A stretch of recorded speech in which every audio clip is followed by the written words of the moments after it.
ఉదయకాలపు దేవుని ప్రత్యక్షత.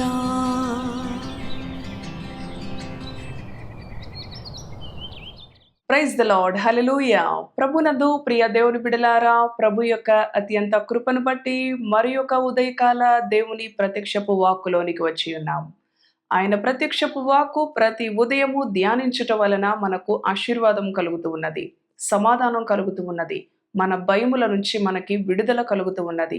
కనుక దేవుని వాక్కును ధ్యానించుటలో గొప్ప శక్తి దాగి ఉన్నది. రండి, మన దినచర్యను ప్రారంభించుకునే ముందు దేవుని వాక్కుతో ప్రారంభించుకుందాం. పరిశుద్ధ గ్రంథములో మత్తయి సువార్త 7వ అధ్యాయం 7వ వచనమును ధ్యానం చేసుకుందాం రండి.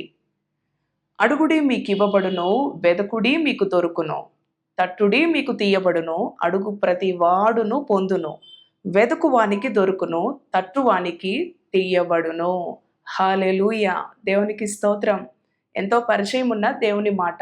ఈ ఉదయకాలం ప్రభు మరలా మనతో తన వాక్కు ద్వారా మాట్లాడుతూ ఉన్నాడు.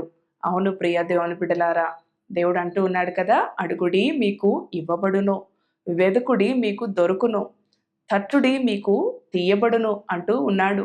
కొంతమంది అడుగకయే దేవుని యొద్ద నుంచి దేవుని కార్యాలను, ఆశీర్వాదాలను, విడుదలను, స్వస్థతను పొందుకొనలేకపోతున్నాము.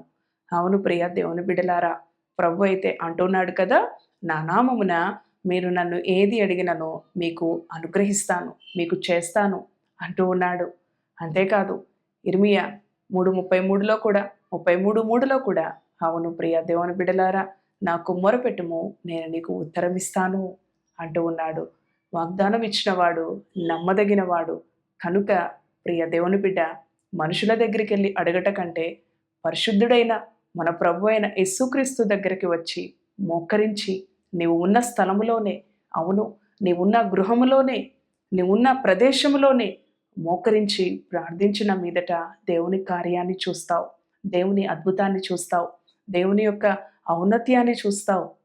అవును ప్రియ దేవుని బిడ్డ, పరిశుద్ధ గ్రంథములో తన బిడ్డలు అడిగినప్పుడు ఆయన ఎన్నడూ కూడా, మరి ఆ క్రింది వచనంలో ఆయన రొట్టెను అడిగితే పామునిచ్చిన, అవును కదా ప్రియ దేవుని బిడ్డ, ఆయన తన బిడ్డలు ఎప్పుడు తన దగ్గరకు వచ్చి తనకి మొరపెడతారా, వారి యొక్క అవసరతలు, వారికి విడుదల, వారికి ఆశీర్వాదం ఇవ్వడానికి ఆయన సిద్ధంగా ఉన్నాడు. పరిశుద్ధ గ్రంథములో ఒక స్త్రీ ఉన్నది, తన భర్త చనిపోయినప్పుడు, అవును అప్పులవారు వచ్చి తన కుమారులను తీసుకొని వెళ్ళడానికి మరి సిద్ధపడుతూ ఉండగా, నా భర్త కోల్పోయాడు, నా భర్తను కోల్పోయాను, ఉన్న 2 కుమారులు కూడా అప్పులు వాళ్ళు తీసుకొని వెళతానంటూ ఉన్నారు, నేనేం చేయాలి? మనుషుల దగ్గరికి వెళితే మనుషుల సహాయం వ్యర్థం, బంధువుల దగ్గరికి వెళితే ఎంతవరకు వారు ఆదుకుంటారు? నా అప్పులు తీరుస్తారా? నా తల్లిదండ్రుల దగ్గరికి వెళ్తే వారు నా అప్పులు తీరుస్తారా? అవును ప్రియ దేవుని బిడ్డ, నేరుగా దేవుని సన్నిధికి వెళ్ళినది, దైవజనునికి తన యొక్క మరియు తన యొక్క అవసరత, తన భారం, తన పరిస్థితిని చెప్పుకున్నప్పుడు, అవును దేవుని యొక్క సన్నిధిని వెదుగుటలో ఆ స్త్రీకి గొప్ప సహాయము లభించినది, గొప్ప ఆశీర్వాదము లభించినది. అవును ప్రియ దేవుని బిడ్డలారా, అప్పుల వారు వచ్చారు కదా అని తన తల్లిదండ్రులను ఆశ్రయించలేదు, తన రక్త సంబంధాలను ఆశ్రయించలేదు, తన బంధుమిత్రులను ఆశ్రయించలేదు, తన స్నేహితులను ఆశ్రయించలేదు, కానీ ఎవరిని వెతుక్కుంటూ వెళ్ళినది, ఎవరిని తట్టినది? అవును దేవుని సన్నిధికి వెళ్ళింది, దేవుని సేవకుని దగ్గరికి వెళ్ళినది, తన పరిస్థితి అంతా దేవుని ఎదుట చెప్పుకున్నది ప్రియ దేవుని బిడ్డ. తద్వారా దేవుడు మరి ఆ కొంచెము నూనెను సమృద్ధిగా ఆశీర్వదించాడు. కొంచెము నూనె ఉన్నది, నీ దగ్గర ఏమున్నది అని ఆ దైవజనుడు అడిగినప్పుడు, కొంచెము నూనె మాత్రం ఉందయ్యా నూనె గుడ్డలో, అవును అది చాలు ఆయన సమృద్ధిగా దీవించడానికి. ఈ రోజున నీ పరిస్థితి కొద్దిగా ఉండవచ్చు, తుదకు అది మహాభివృద్ధిగా ఆయన కలుగ చేస్తాడు, నీ పరిస్థితులను మారుస్తాడు ప్రియ దేవుని బిడ్డ. పరిశుద్ధ గ్రంథంలో 5 రొట్టెలు 2 చేపలు చిన్నవాడి యొక్క ఆహారాన్ని దేవుడు సమృద్ధిగా పంచిపెట్టాడు. అవును, ఆహారం ఎవరి దగ్గర ఉన్నది అని మరి ఆ శిష్యులు వెళ్ళి అడుగుతూ ఉన్నారు.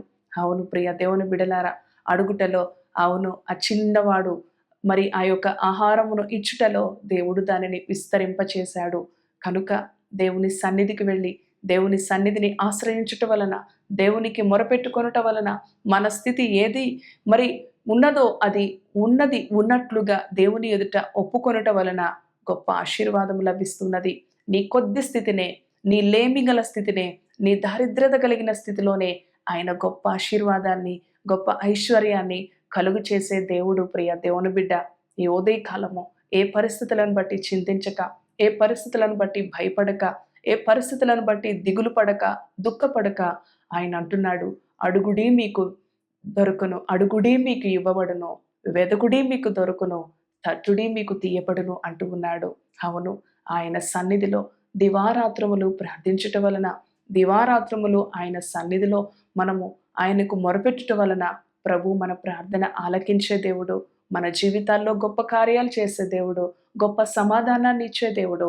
ఏ పరిస్థితి అయినా కూడా మనుషులను ఆశ్రయించుట కంటే యెహోవాను ఆశ్రయించుట మేలు అని దేవుని వాక్యము తెలియచేసిన రీతిగా, అవును, ఎంతోమంది రక్త సంబంధుల దగ్గరికి వెళుతుంటారు, బంధువుల దగ్గరికి, స్నేహితుల దగ్గరికి వెళ్ళి మరలా సిగ్గుతో, అవమానంతో తిరిగి వస్తూ ఉంటారు. కానీ నీ ప్రభు అయిన యేసు నిన్ను సిగ్గుపరిచి, నిన్ను అవమానపరిచి త్రోసివేసే దేవుడు కాదు. ప్రియ దేవుని బిడ్డ, నీవు ఎప్పుడు వెళ్ళినా కూడా, తండ్రి నాకు ఈ సహాయం కావాలి, నేను ఈ ఆపదలో ఉన్నాను, ఈ ఈ యొక్క దుర్భరమైన పరిస్థితిలో ఉన్నాను, ఈ ఆపదలో చిక్కుకొని ఉన్నాను, నన్ను విడిపించే దేవుడవు నీవే అని ఏ సమయమున దేవునికి మొరపెట్టినా ఆయన నీ ఆపద నుంచి, ఆయన నీ శ్రమ నుంచి, ఆయన నీ అక్కరల నుంచి నిన్ను విడిపించే దేవుడు. నీ భయము నుంచి ఆయన నిన్ను విడిపించి నీకు అభయం ఇచ్చే దేవుడుగా ఉన్నాడు. ఆయన నీ కొండగా, నీ కోటగా, నీ ఆశ్రయ పురముగా ఉన్నాడు. ఆపత్కాలంలో నమ్ముకొనదగిన సహాయకుడిగా ఉన్నాడు. కనుక ప్రియ దేవుని బిడ్డ, ఏ పరిస్థితులను బట్టి భయపడక, దిగులు పడక దేవుని సన్నిధిలో మోకరించి ప్రార్థించు. దేవుని సన్నిధిలో ప్రార్థించుట వలన, దేవుని సన్నిధిలో వెదుకుట వలన, దేవుని సన్నిధిని తట్టుట వలన నీకు ఆశీర్వాదం లభిస్తుంది. అడుగు ప్రతివానికి ఇవ్వబడును, వెదుకువానికి దొరుకును, తట్టువానికి తీయబడును అని దేవుడు మనకు ఆజ్ఞాపించి ఉన్నాడు, వాగ్దానం ఇచ్చి ఉన్నాడు. ఆయన వాగ్దానాలను పట్టుకొని దేవుని సన్నిధిలో పోరాడదాం, జయిద్దాం, దేవుని మహిమార్థమై, సాక్షార్థమై నిలబడదాం. తలలు వంచండి, ప్రార్థన చేసుకుందాము. పరిశుద్ధుడా, కృపగలిగిన తండ్రి, జీవము కలిగిన యేసయ్య, నీ పరిశుద్ధ నామానికి వందనాలు. అవును ప్రభువా, అడుగుడి మీకు ఇవ్వబడును అని ఈ ఉదయ కాలము నాయన, వెదుకుడి మీకు దొరుకును, తట్టుడి మీకు తీయబడును. అవును ప్రభువా, ఆపదలో, శ్రమలో ఉన్నప్పుడు మనుషులను ఆశ్రయించటం వలన మేము పొందుకోలేం, కానీ మనుషులను ఆశ్రయించటం వలన సిగ్గే మిగులుతుంది, అవమానమే మిగులుతుంది. కానీ నిన్ను ఆశ్రయిస్తే మాకు విడుదల లభిస్తుంది, మాకు సమాధానం లభిస్తుంది, మాకు సమృద్ధి లభిస్తూ ఉన్నది ప్రభువా. అవును, ఆనాడు భర్తను కోల్పోయిన ఆ స్త్రీ, అవును, తన పిల్లలను కూడా తీసుకొని వెళ్ళడానికి అప్పుల వారు వచ్చినప్పుడు ఆమె నీ సన్నిధిని ఆశ్రయించింది, నీ సేవకుని ఆశ్రయించింది. తన బంధువుల దగ్గరికి వెళ్ళలేదు, తన రక్త సంబంధుల దగ్గరికి వెళ్ళలేదు, తన ఆప్తుల దగ్గరికి వెళ్ళలేదు, కానీ నీ సన్నిధికి వెళ్ళినది ప్రభువా. అక్కడ గొప్ప ఆశీర్వాదం ఉన్నది, గొప్ప క్షేమం ఉన్నది. కొంచెము నూనెను సమృద్ధిగా ఆశీర్వదించావు ప్రభువా. తన అప్పులు తీర్చుకొని తను, తన పిల్లలు సంతోషంగా జీవించే విధంగా ఆమె జీవితాన్ని మార్చిన దేవుడవు నాయన. నాయనా, నీకు వందనాలు. నాకు మొరపెట్టు, నీకు ఉత్తరం ఇస్తాను, నా నామమున మీరు నన్ను ఏదడిగినా మీకు అనుగ్రహిస్తానంటున్నావు.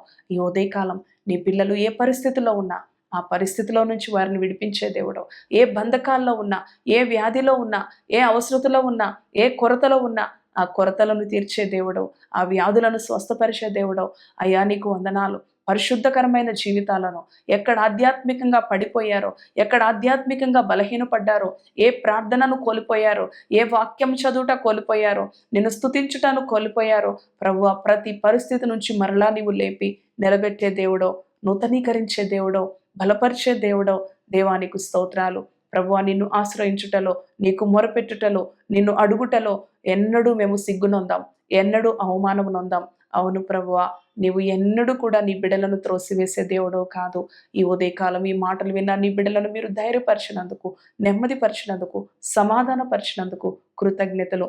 ఈ దినము నీ బిడ్డల పనులలోనూ, ప్రయాణాలలోనూ క్షేమస్థితిని అనుగ్రహించమని, నెమ్మదిని అనుగ్రహించమని, స్వస్థతను అనుగ్రహించమని, సమాధానమును అనుగ్రహించమని యేసయ్య పరిశుద్ధ నామములో ప్రార్థిస్తున్నాను తండ్రి. Amen. Amen. Praise the Lord. God bless you.